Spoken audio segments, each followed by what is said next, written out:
Hello and welcome to the Band for Band podcast. Today, we're joined by Spencer Petersen and Nate Pyfer. Spencer is the lead singer and guitarist for the band Sego, a band from Provo, Utah, and now based in LA. Sego is one of my favorite bands.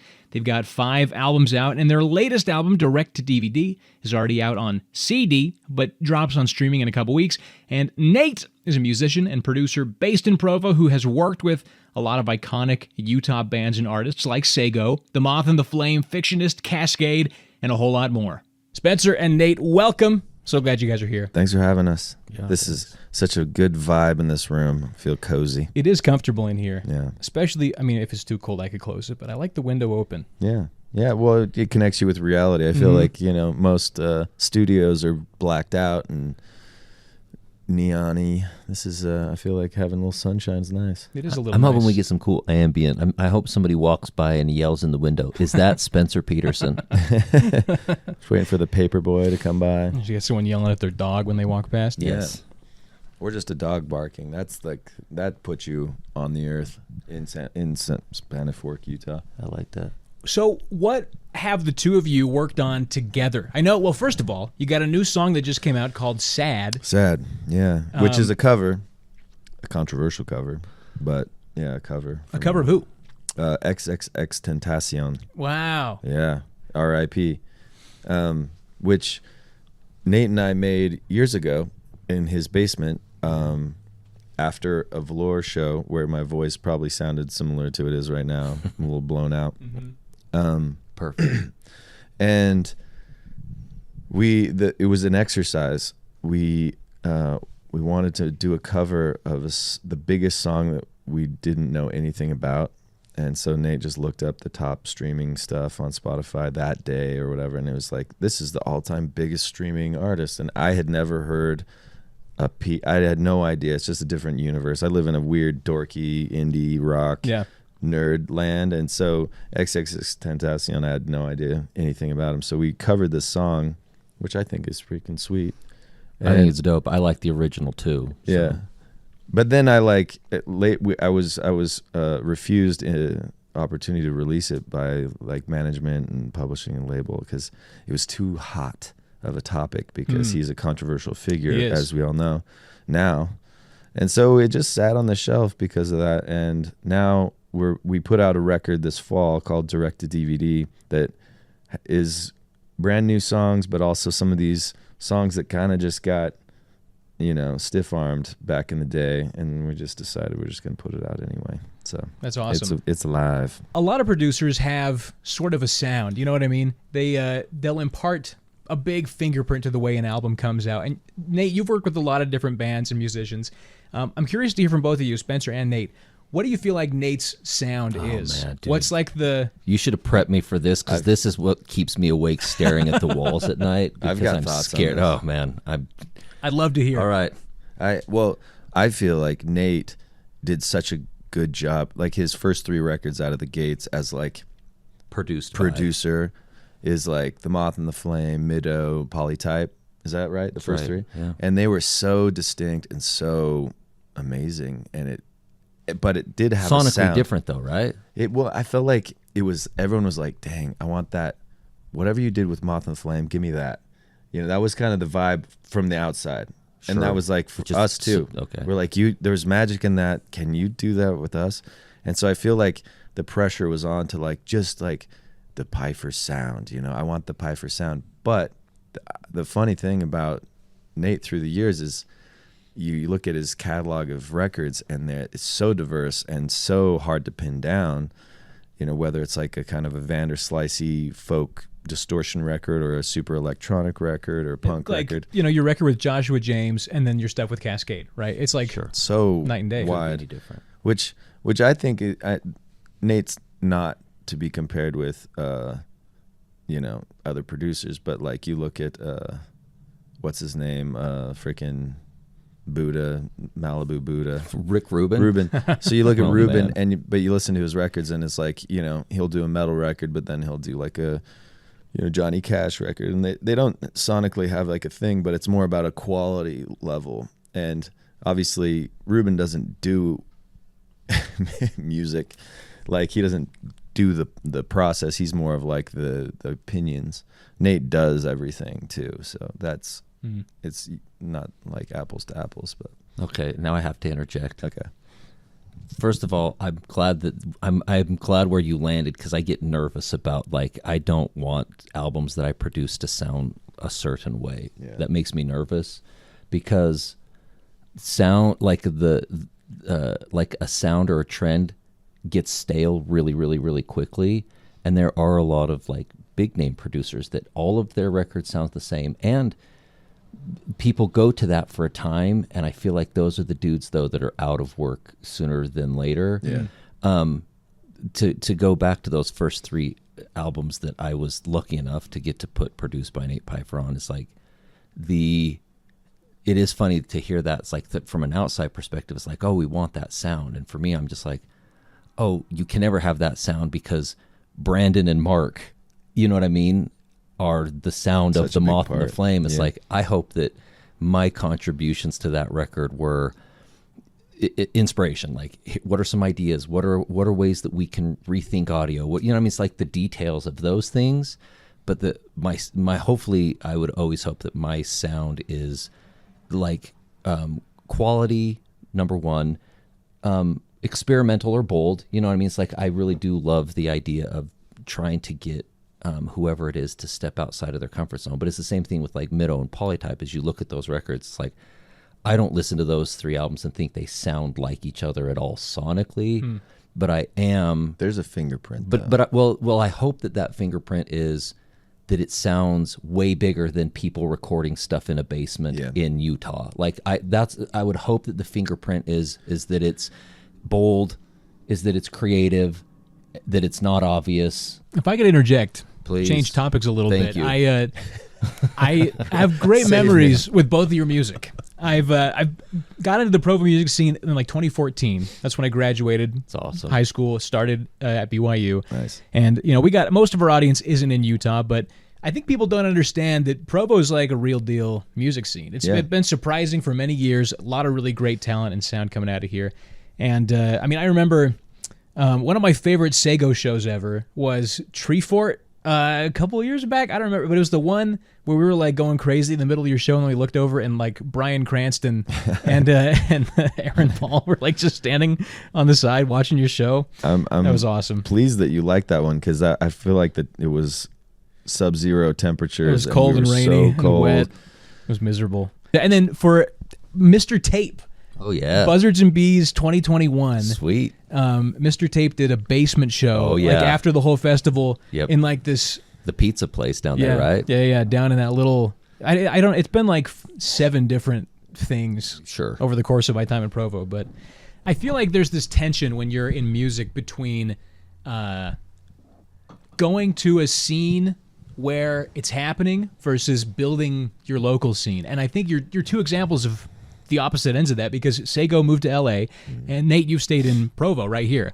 And I don't think either one is better than the other, but there's pros and cons to both. I mean, you went from kind of a bigger fish and small Provo pond to arguably the biggest pond for music, LA. Yeah. But Provo's still a great scene. There's still music here. You record with a lot of artists, Nate.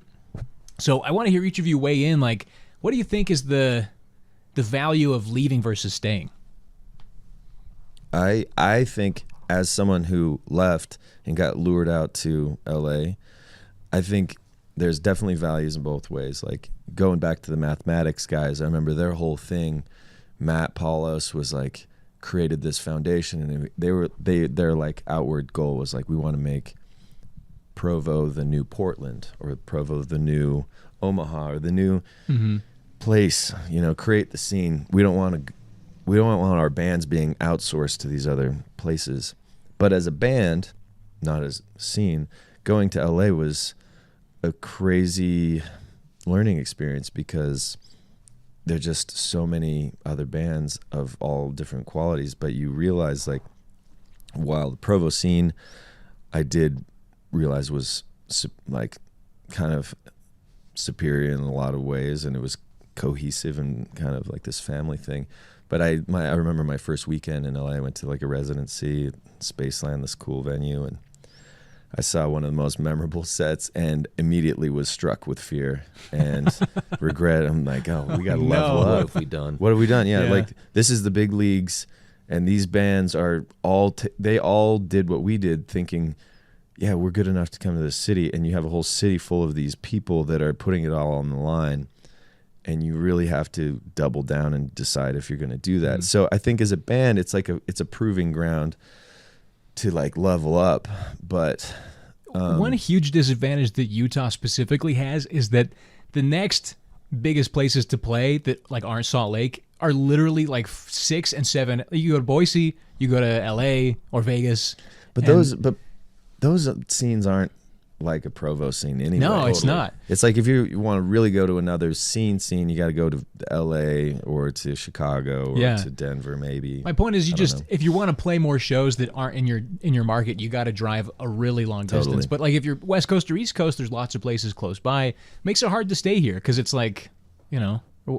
Yeah, you're limited. You can play Provo, you can play Salt Lake. How many times can you play a show here before you got to play somewhere else? You know. Well, and I want to hear Nate's 2 cents on this because you and I go back and forth on the do you come to LA and produce versus stay in Provo. But the last things I will say on it is as a band, not as a producer, you do hit a natural breaking point where any band starts touring.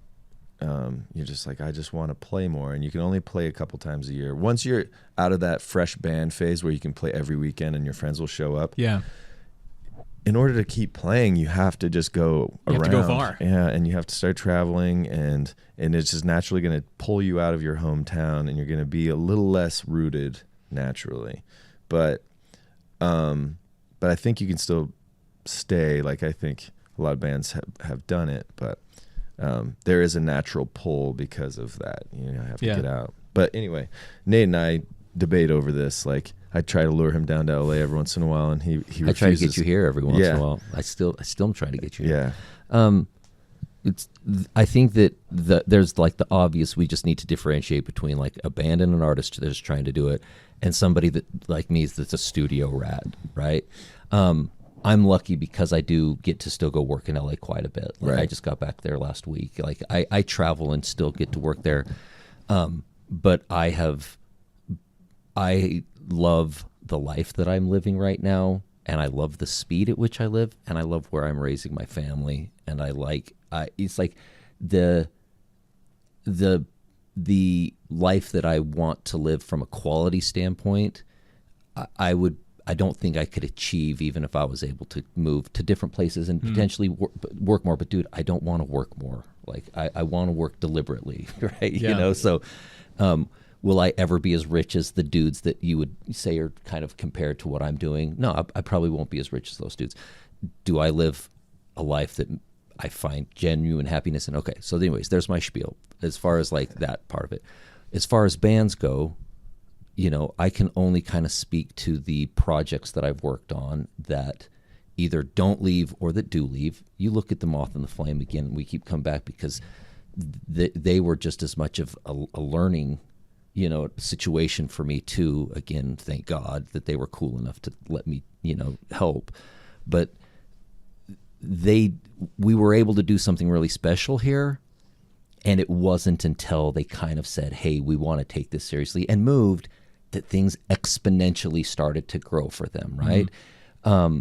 You know, Eyes, Lips, Eyes, you can say the same thing, which eventually turned into Sego, which in my opinion is literally the best band in the entire world and deserves everything. Agree. I'm just saying, like, I don't say that because I'm holding a gun to his head right now. No. I know you don't like to have these conversations publicly because that's what this is. But like, I think that one of the biggest, weirdest disconnects for me in this world is why isn't Sego the biggest band in the entire world when they put out quality art and they have the best live show? Like, there's no hangups there, and so you go. I don't know. I mean, it adds an interesting part to the equation for me, right? Because you are where it's happening, you draw crowds in LA, you tour endlessly, you do everything correct. To where I go, well, then why isn't being in LA the final tiny little missing piece. I wonder, I mean,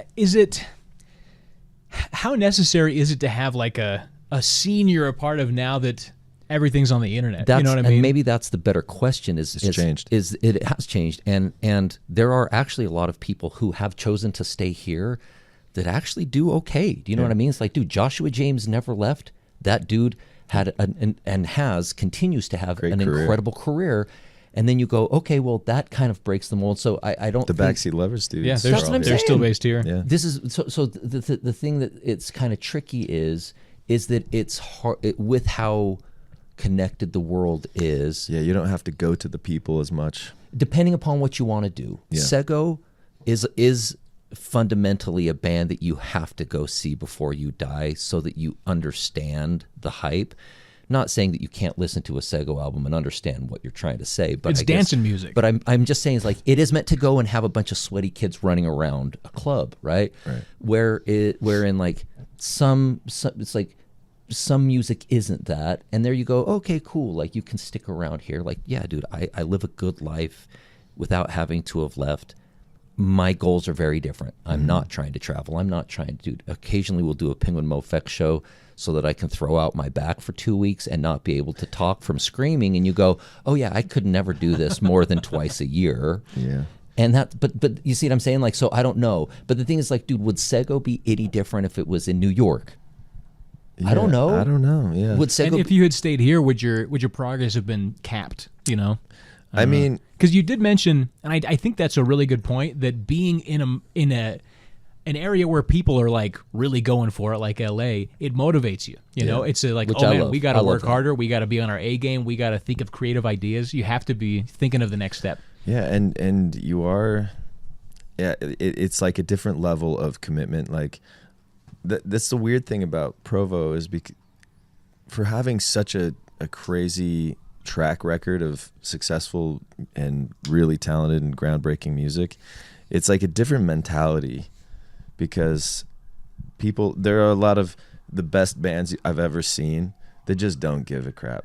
They're just like here, and they're like, I'm at school and I'm having a good time, and I write some maybe of the greatest records of all time, and then I'm in dental school and I'm gone. Yep.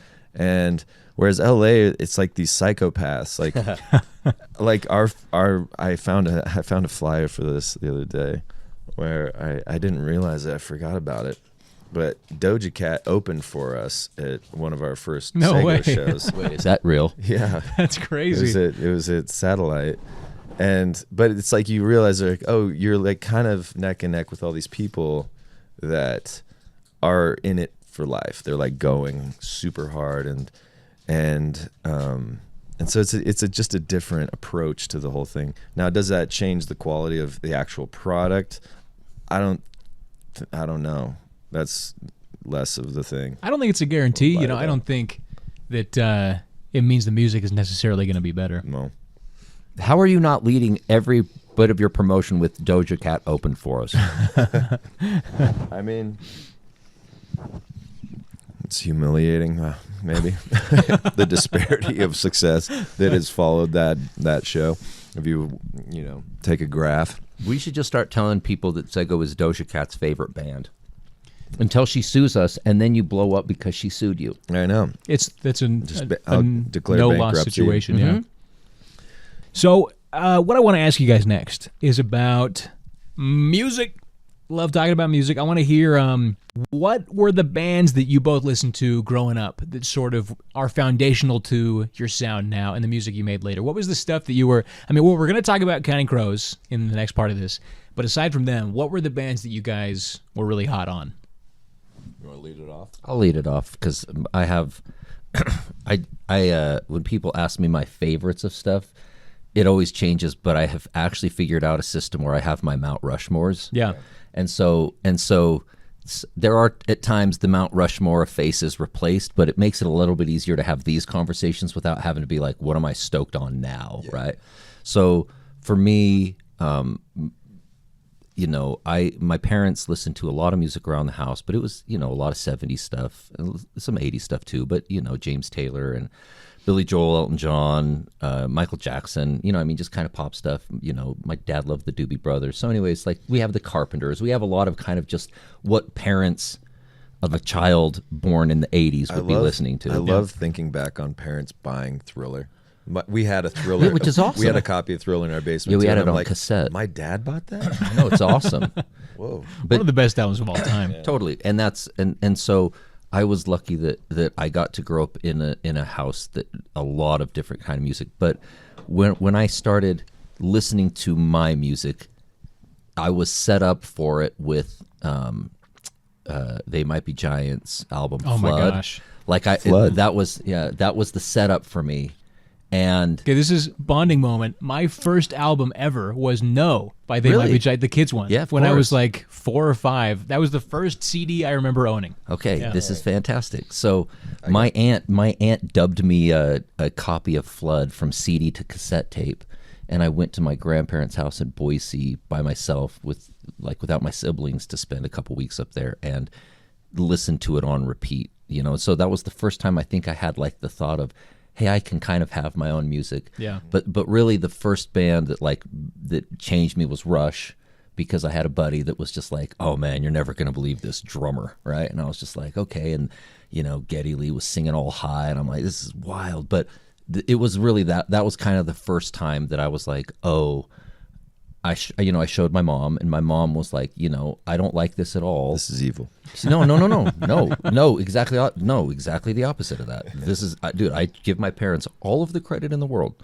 I showed it to my mom, and my mom says, I don't like this at all, and that's probably means they're cool. It probably means that it's good. That's the best parent. It's a cool mom. Dude, of all my time. mom was just legitimately like, your parents aren't supposed to like your music.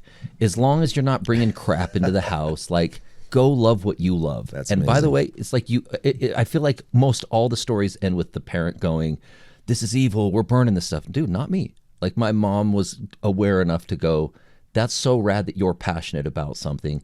I also had music that my parents didn't like. And you're like, Right on. got that. Yeah. By the way, I attribute that to having the courage to even do music full time. That was kind of very early seeds of, hey, you do something that you're passionate about. So anyways, Rush was kind of the beginning. REM is, I mean, it came a little bit later, but I find that I'm still sadly ripping them off in pretty much every idea that I ever have of anything I ever do without realizing it. Like, I still will do something, and then I'll go back and listen to some of those old recordings and be like, gosh dang it, that's where I got that from again. So Rush, REM, you know, Radiohead's kind of obvious, but it just, it more than its influence on me, it was just such a pivotal band in the music scene here, and the way that a lot of people were like, hey, you can do crazy stuff and kind of get away with it. And so I would say I would still, probably as corny as it is, put Radiohead on Mount Rushmore. There's nothing. I mean, yeah. I mean, it's obvious, but it's real. There's a reason why a lot of people put him on Mount Rushmore. Yeah. There is. And then, you know, I would probably, strangely enough, again, as much as I may not listen to him as much anymore, Pete Yorn was no way. life changing. Music for the Morning After was when I started going, because I was in ska band too, and that was the first time I was legitimately moved to go, hey, this dude's doing kind of classic Americana songwriting that is telling a story, but it has a hook, and he was doing all the really cool kind of throwback, you know, Smiths, Bruce Springsteen style, like 80s synths and stuff like that, on top of these just Americana songs. And I remember going like, okay, I can. So that's probably, as far as influences, early influences go, that's probably. That's awesome. Yeah, yeah, it's cool. Like, Pete Yorn is a good one, because I feel like my early influences, none of them are cool. Like, it's just, But they don't have to be. They don't dude. have to be. well, because yeah. it was pre cool awareness. Like, I didn't grow up with the freaking phone, you know. So I You just like what you like. well, and you're like, well, what's on the radio? Like, freaking, I'm just gonna see what I got. And also, I'm the youngest of 7 children, and so I was, You got a lot of like musical hand-me-downs. yeah, the hand-me-downs is a real thing for me, and that really sculpted my style heavily. Some siblings more than others, but I was given, like, my older siblings are all in high school, and they're like, Spencer, you need to listen to this. So I never had a phase of like, Sesame Street music. Like my earliest memory of having any music was literally, I can visualize it. I had a Walkman with, I can't remember if it was Beatles for Sale or With the Beatles, but Please Please Me. Mm-hmm. And, I remember listening to that as a little kid, and that's my first awareness of like, oh, I love this. This is crazy. Like it's like She Loves You. The screams. I still think about that, thinking that it was, as a little kid, I was like, this is so intense and this is amazing, and these guys are freaking. I was obsessed with the Beatles early on. Going to REM, the first tape I ever had was REM Green. Oh, interesting. Yeah, and I didn't buy it. My brother dubbed it for me. Burned it for you, yeah. And so yeah, REM Green is like specifically Green. I liked all the REM stuff like that I could get my hands on, but that one was like the one that I really. But I had like these weird fixation eras. So like I was obsessed with the Beatles. I was obsessed with REM, but then like. You grew up and I was obsessed with ska, and people trash on ska, but like it sculpted me into who I am in a lot of ways, rhythmically, energy wise. Like ska shows are the greatest shows. They're just the funnest shows. It doesn't matter how corny they can be. They're just the funnest shows to go to, especially like in that era. But then like I got obsessed with Primus, obsessed with, anything that had fast bass, because that was where I came up playing bass guitar. And so anything with slap bass, I was trying to get into funk, of like, Cool in Did the you Gang. like early Chili Peppers? Yeah. Yeah. And Chili, One Hot Minute. I will die on that hill.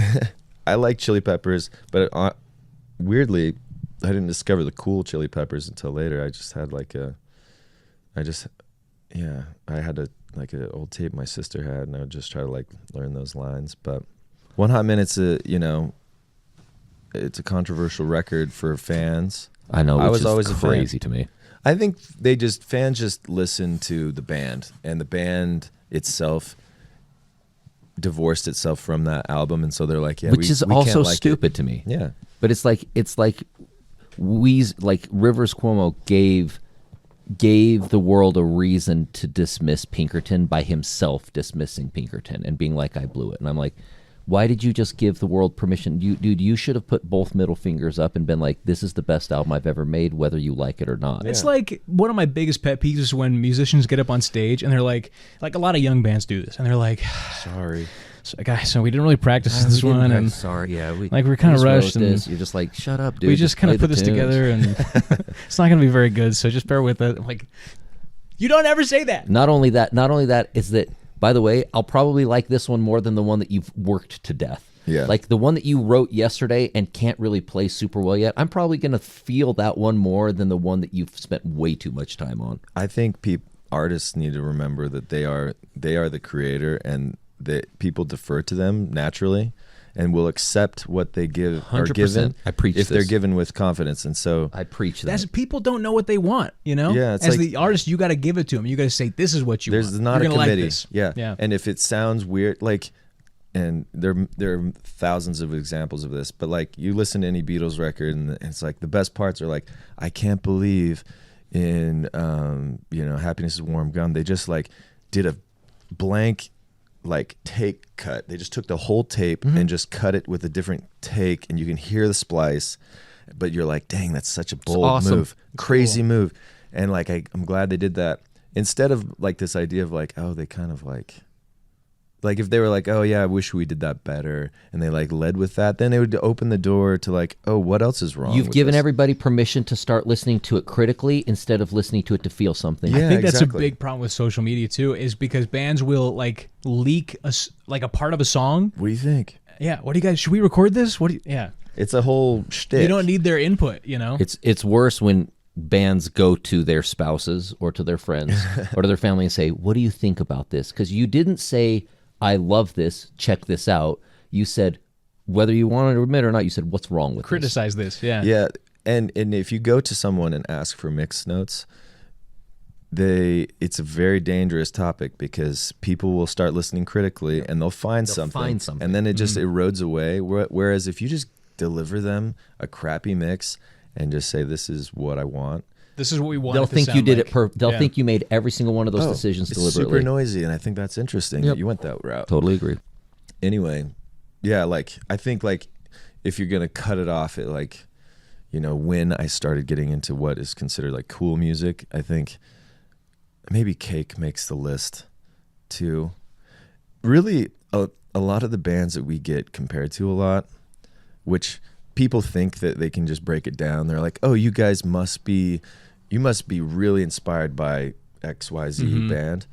But then I started making a list of the bands they do, and they're always right. Yeah, no, dude. But you realize they're like, there's nothing wrong with there's that. This huge list, and my sensibilities naturally early on started finding their way towards these personalities and characters. Like, Mount Rushmore as far as like all time is Violent Femmes, especially the first record. But I was very attracted to any band that had kind of a sardonic, dry delivery. So that's why I like Primus and Cake and Violent Femmes and these types of kind of weird scrawling delivery bands always like resonated with me because like that's how I deliver. And so I feel like I was that was like the brotherhood, you know, that I would belong to, this like creed of like kind of non-musicians. So anyway, yeah, as far as Mount Rushmore's, those, I think, yeah, the Beatles, Violent Femmes, Primus, Cake, ska in general, and funk. And I have to just say funk at large. Like I was really obsessed with just, you know, Sly and all that stuff when I was like in high school, thinking everyone else was like listening to hip hop, and I was like, man, you guys need to listen to real funk. Real music. Just like the whitest kid driving a Subaru.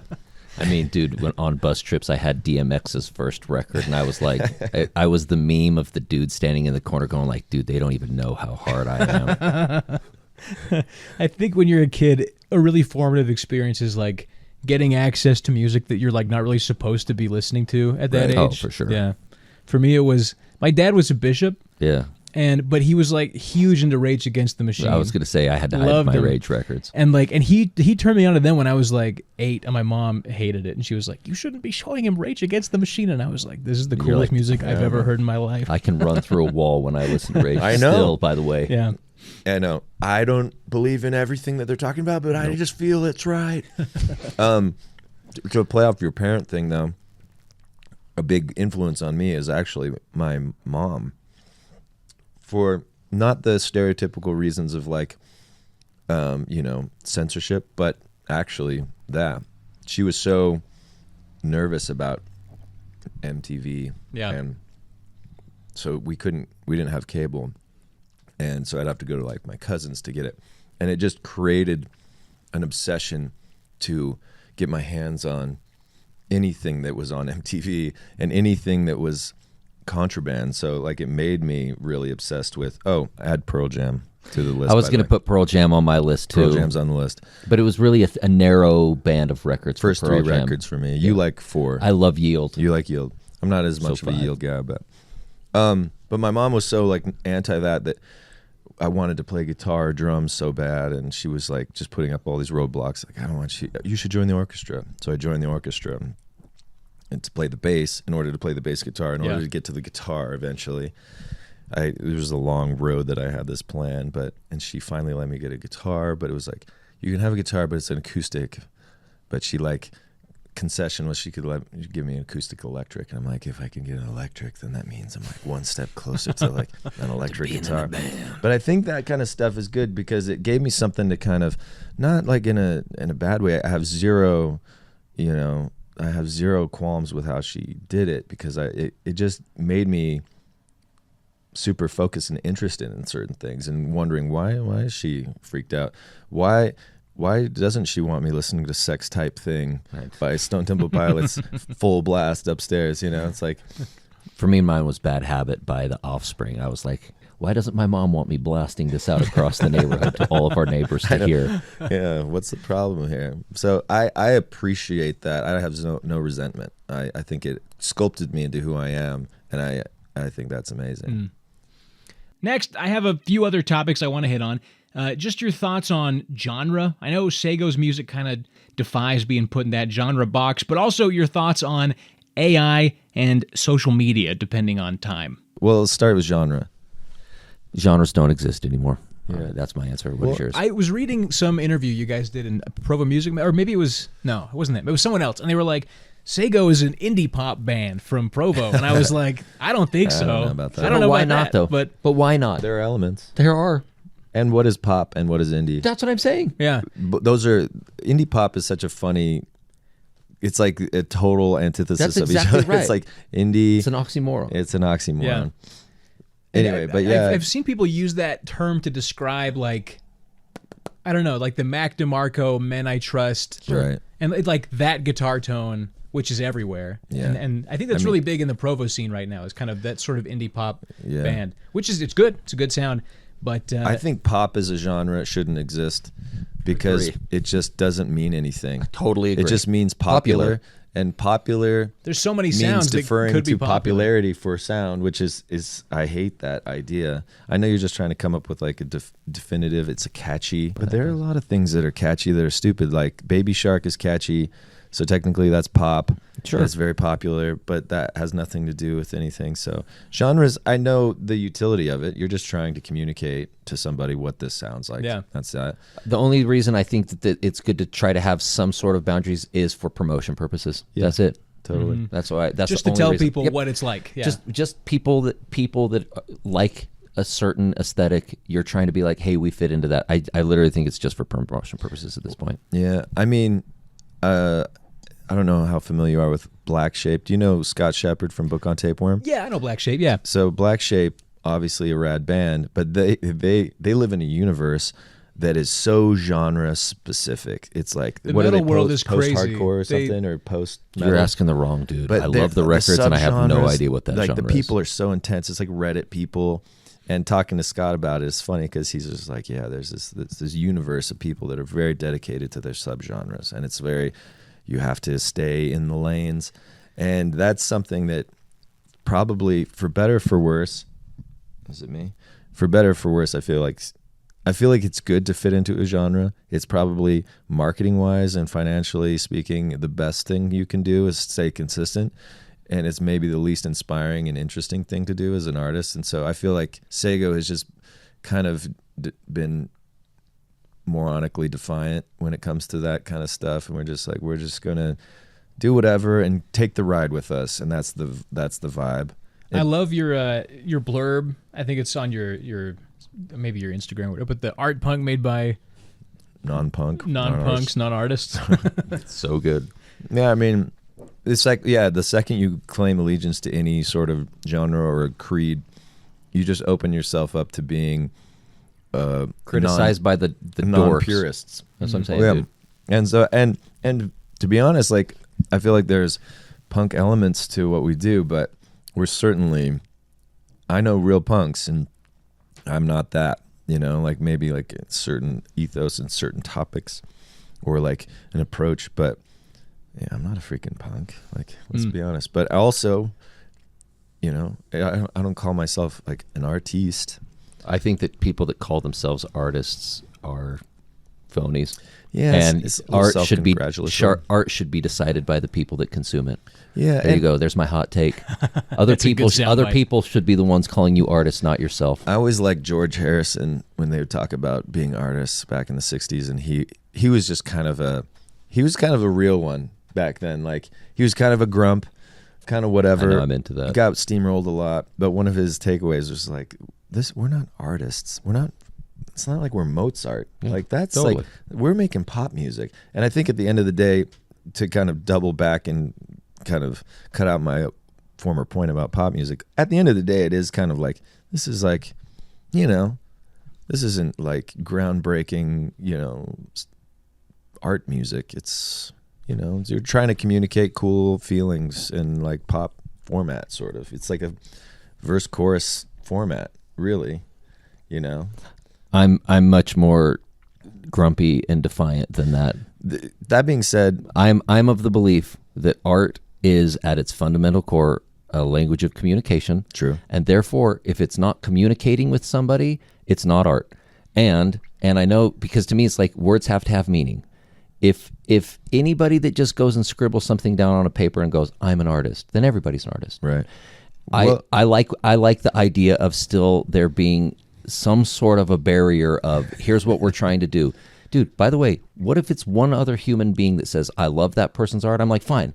Let that person that person count you as an artist to them. Yeah. And you not be the one going around the world being like, I make art, I make art, I make art, I make art. And everybody goes like, I don't believe a word that comes out of your mouth. I think there are two lanes. There is like the what calling yourself an artist kind of feels like, and what someone's like kind of counting themselves. It's kind of a high-minded title that so you self-anoint as an artist. But then there's the other lane which is that of the midnight drive. I've been on too many tours where somewhere in the middle of it, you're doing a through the night drive in the front seat, and you're like, what are we doing with our lives? And what does this all mean? See, and but like, dude, everybody whatever. doesn't have to be an artist, though. But then it comes to the art, and like, what is art anyway? And it comes to this like fundamental, and I agree with you. If we're getting into like the true core of it all, my belief about art is that it is a language. It's purely just a communication tool of just feeling or communicating an idea or feeling. And it literally, that's it. And so literally it's annoying to go down that rabbit hole, but like it comes down to even someone like if your art is like drawing, like pointing at a mountain and making someone feel like, look at that beauty, like that. It's totally kind of, with you're you on this. communicating like an art. This is like a rabbit hole that we don't need to get into. But this is important, though. And I think this is big with the AI thing too. I agree. Because This is big literally thing- leading to this discussion. Everyone is saying that with AI, it's great because everyone gets to be an artist. You know, anyone has these tools, and anyone can make a song on Suno. Anyone can make a painting with whatever. You know, Those are tools though. Yeah. Dude, I know you can feel me over here, just like falling out of my chair. I know. Let me piggyback. Go. Yeah. I believe also, dude, by any discipline, dude, if it is somebody just pointing at a mountain and going like, now what? And somebody goes, wow, Which that is just basically changed a my photograph. life. Fine. Yeah. And it changes somebody's life. I'm like, cool. Then you're an artist to that person. Exactly. Right? Yeah. Where I sometimes get like pushback and people grumpy with me is when I don't tell people I'm an artist. I do tell them that I try to create art, Right. because that's not the same thing as being like crowning myself as the artist. There's an I implication am trying to make something that communicates to somebody else in everything that I do. Right. So in that case, I'm striving to be an artist. I'm trying to create art. If other people use that word to describe me, I'm not going to tell them, no, I'm not that. But I just don't introduce myself as like, oh, I'm a production artist. I'm just like, no, you're a douchebag. Like, don't say that to people. That's just what I think when I hear that, right? The AI thing is important in this because, and this is where my lane on this kind of like zigs when a lot of people zag. I think that AI is fantastic, and here's why. I think that if you're already making music, Right. or photography, or whatever that is, if you're living in something that AI can immediately come and make just as much of a communication with the world, maybe you should reconsider your approach, or maybe just go get a different job. Yeah. Like, you know what I mean? Like, buy the one that pays money. Like ours doesn't. You know what I mean? Like, dude, we're not. We're going to. We will be thrilled if when we leave this life, we can hand our kids something to where they can pay for our funeral expenses and not be strapped with anything weird. You know what I mean? Like, maybe not that bleak, but you see what I'm saying, right? Your kind of- motives are rooted. If AI can replace you, that's the answer. Yeah. I'm Don't be sorry. replaceable. Don't be replaceable. I remember a while back that band Velvet Sundown blew up on. Do you remember that? There was like a Oh, It was yeah. the full AI band, right? Yeah, The yeah. photo and everything. and they kind of wrote, What a band name. I don't know, like It's an AI band It's the name. most Yeah. AI prompt band Yeah, name that's of what all I'm time. it was sort of like 70s. the 70s psych, band. like pretty Eagles good, though, kind of. And you know. the thing about it was very it was like convincing, you know. It was Right. convincing, but it wasn't it wasn't creative, right? It didn't feel like art. It was like, this is very bland, very boring music. And I feel like when I heard it though, the thing that scared me a little bit was like I've heard a lot of real bands that sound like this, you know. And I mean, I'd always prefer human-made art, of course, but I was like, I think you do need to. Maybe you got to try a little harder to differentiate. Kind of like what you're saying. Maybe you got to. My thought is that If you enjoy it, if art is what we've kind of at least agreed to as a foundation is a human being connecting to another human being. If that's fundamentally what good art is, let's just say that, right? There are plenty of times that I've had really great singers come through the studio and sing every note perfect, right? and sing every line perfect, nail it, whatever, and I can be sitting in the other room just going, I don't believe a single word that's coming out of that person's mouth. Doesn't move you. Because that's not that doesn't speak to me. Now that doesn't mean that it's right or wrong or good or bad. Do you see what I'm saying? Right. My thought is, and this is part of the reason that I love AI, I think that AI hopefully comes and clears out all of the dead wood. Like, I'm sorry. Like, I know that sounds brutal and I know that sounds judgmental, but dude, if I'm dead wood, fine, clear me out too. My point of the matter is that if AI can come and basically do, you said, hey, there's a bunch of bands that sound like this already. It's just like, cool. Then you either need to be clearly communicating emotion to people, or you're replaceable by a machine that can fake what you're doing, which at the end of the day, I think that AI, there's going to be an uncomfortable couple years when we try to figure out what it actually is. Yeah. But dude, bands like Sego, that you can't AI 4 people up on stage that can do what you guys do. I think that live bands are going to have a renaissance. I think that there will be People want to go such demand for good live music because you'll know it's real. That's exactly right. Yeah, scarcity. And I think that people are going to either be like, do I want to make art that can't be replaced by it? And I think that it will be the most incredible time for music. And Spencer, this is kind of what you were saying earlier, but like the problem with AI is that it can only give you exactly what you ask for, right? And you can walk up to this machine and you say, "Oh, write me a song that sounds like Kurt Cobain singing the national anthem or whatever," and it'll do it, right? I was It's hoping, fun. I was hoping you were going to say the National. I was like, Kurt oh, heck yeah, Cobain that'd be singing sick. the national, but then it'll give you that, right? Right. And I think most people don't. No, maybe I shouldn't say this. Maybe I should. Like, a lot of people aren't creative enough to think of something that they want to say, You right? can say that. I agree with you. They can kind of, you need to give them as an artist what you think is good, not what Yeah, the machine will give you exactly what you want, but you don't want exactly what you want. You know what I mean? Yeah. You want something new that an artist with a vision is going to present to you and say, this is good. This is again another one of those midnight chats that happens nonstop every tour, where you're trying to track your motive, and it always comes down to like, how much do you take into account the audience in this whole communication? Yeah. Because you do take into account, because you speak the language, you're saying it in English, you know, so clearly you're communicating something. You're thinking about them. You want them to understand what you're doing. But at the end of the day, you can't just defer to them for the whole package. Totally agree. It has to be your kind of thought. Can I highlight what you're saying? That's what AI basically is taking an audience and saying, how do we trick an audience into thinking that we're saying something important? Well, I mean, I know it's not thinking that. And they do trick, though. But the thing is dude, so do a lot of bands. I'm sorry, but dude, so actually, do a lot of bands. Dude, so you just blew my There mind. are a lot of bands that also go, what do we need to do to trick an audience into thinking that I have something important to say? I don't want to call out specific bands, but I do have a list in my head immediately of bands that have made great careers, but I know their origin story, and their origin story is like, what did you two do? What did, so-and-so do? Like, let's like take this, mash it up, and like, let's like reconstruct basically what is the biggest things we can, like, what do people really want? And that's the motive. And when the motive is just purely that is AI. That's content creation. That is That's content not creation. Can art. I give an example Please. that I don't think will be controversial? Greta Van Fleet. Okay. They're a band that I don't hate. I enjoy some of their songs. I think they're kind of fun to listen to, but I do think they have gone through that process of like, we are going to position ourselves as a classic rock revival band so Yes. that people who like that kind of music will like us. Not that kind of music, that band. That you can band, say yeah. it. You can Just say Led it. Zeppelin. Say Led Zeppelin out fans. loud. You can say it.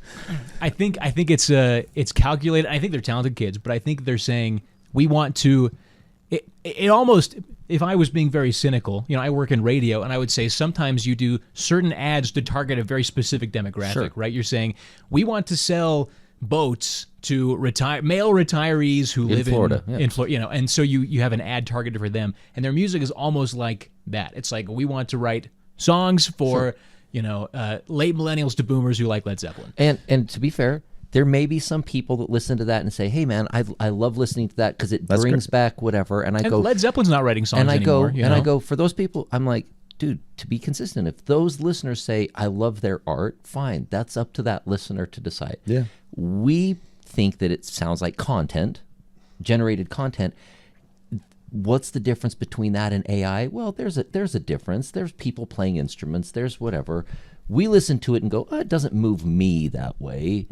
But to the question of how much do you cater to your audience? I think you would be stupid to try to like piss them off. I think it would be dumb to try to ignore that it's important for them to be part of this equation. But dude, it's like if you and I are writing a song that's meant to be something really heartfelt, like why wouldn't we consider our spouses? Why wouldn't we consider our friends and family? I mean, it's like there's like anytime you make art, isn't it you still kind of considering your connection to the greater whole? Well, you're saying it out loud to someone, or you're presenting it, so that naturally is a thing. Like you're just not. Agree. Like there's nothing I hate more than an artist that hates their own audience and punishes them Because they hate themselves and they probably feel phony. But yes. Yeah, it's like, well, what's the point here? Like, like you're presenting it to us, like give it to us. Yeah, totally. Like I don't know, we're here for it. And yeah,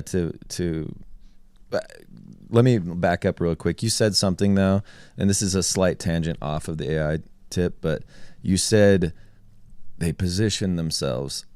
And this is a track that I think like differentiates maybe content creators versus, I don't know, Art creators. But Just something happened. I don't know exactly when. We all kind of took part of, but like everyone started figuring out like these words that they're like, yeah, positioning, branding, market. And they start thinking these thoughts like a freaking company. They start talking about LLCs and how we need to like we need a color palette. And these are all important things that when you're selling, knives and hats and whatever. But like, I hate these thoughts so much. It kills me. And like, I remember Eyes Lips Eyes, we had this. The obsession with like charting and and like units moved and like that whole thing. Yeah. It's like, it's a business and I get it. But like when it comes down and this scales all the way, this is a whole different thing. We don't want to get into like social media, but every individual is talking about branding, and it's like, what have we done to ourselves? And I think bands Why do are we guilty talk of it. about art this way now? Yeah, because it is, like we're trying to like present something interesting, but I hate positioning. I hate branding, and we all do it, and it's all like, makes sense. It's a communication style maybe, but it is this.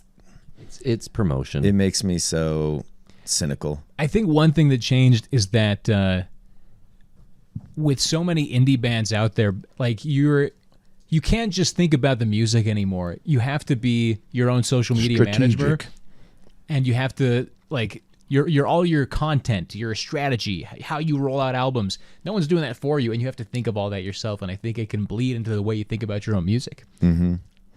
Yeah, I feel like it poisons the incentive and the motive. I think that because that becomes a deference towards the committee-minded creation.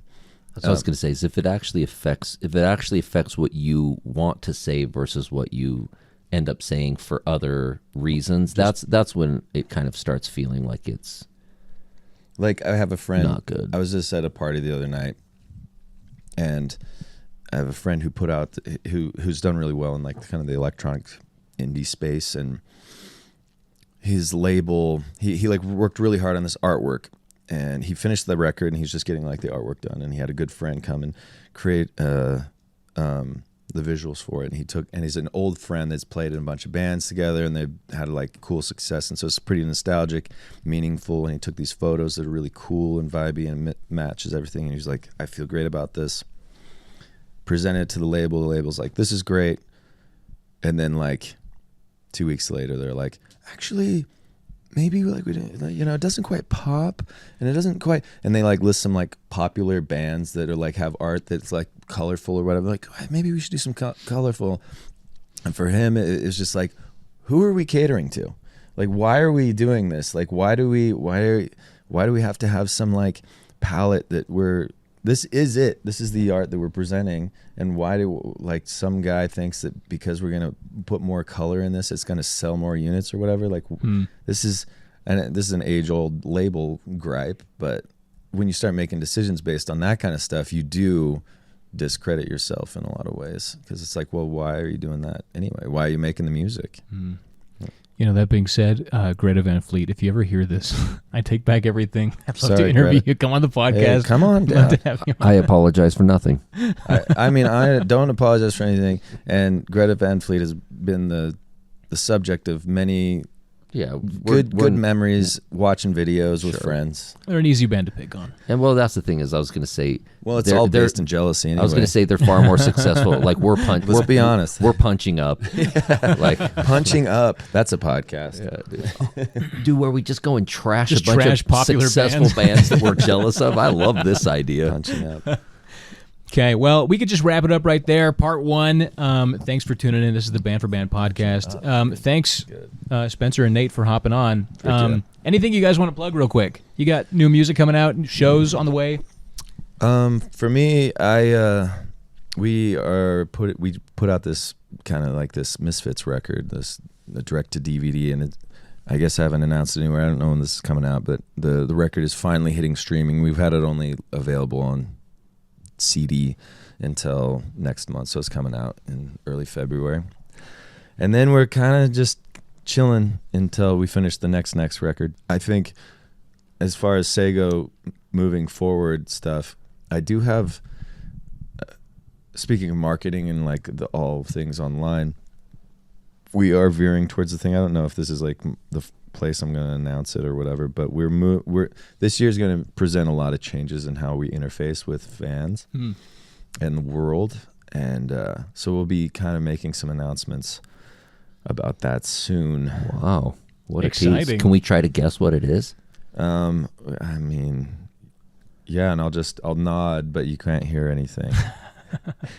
I actually think I know the answer. I think to you know this, the answer. So I'm actually going to stay. I'm going to stay out of this one. Yeah. Cell phones to all your fans to call you at any moment. Oh yes, because everybody knows Spencer loves cell phones. We do have the Sego phone. This is what I'll announce on the air. We do have a cell phone that is an iPhone that we use for the band, and it just feels like the only authentic way to connect with people as a band now. So we just do that at shows. We say the number on it, like over the mic, old-fashioned style. Just say it out loud and text us your name and the city, and that way now we just text people when we come to town. We don't do as much of like the marketing stuff, and it just feels better. So I'm just gonna. Is it cool if I say the number online or on the air? So if you're Radio Land, if you're listening right now and you have your phone, take it out. I'm going to give you our phone number that literally is just, imagine an iPhone, imagine it in my pocket, and that is what we use only. It's not a freaking system. It is just... You have like a 1950s switchboard operator lady. It's an arthritic, managing all the calls. 2 thumbs texting people every time we come to whatever city in America. So here's the number.